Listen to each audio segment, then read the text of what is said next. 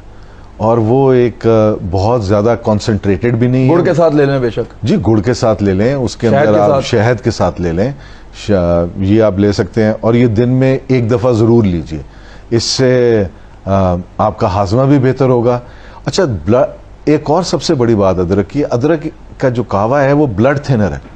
اور یہ سوچئے کہ اگر آپ کا بلڈ تھن ہے تو وہ بلڈ تھنر نہیں کے طور پہ کام کرے گا. ہارٹ کے پرابلم نہیں ہوں گے آپ کو؟ نو, آپ کا ہارٹ کے لیے بہتری کے لیے. ہارٹ کے پرابلم نہیں ہوں گے آپ؟ جی, آپ کو ہارٹ کے پرابلم نہیں ہوں گے, آپ کی سرکولیشن بہتر کرے گا, آپ کی میموری بہتر کرتا ہے, اس کے بعد پری میچور ایجنگ کو پریونٹ کرتا ہے. سیلولر لیول پہ کینسر سیل کا جو ایک مرنے کا پروسیس ہوتا ہے جس کو ہم اپوپٹوسس کہتے ہیں, اس کے اندر باڈی کو اسسٹ کرتا ہے. بہت زیادہ فنکشنز ہیں ادرک کے.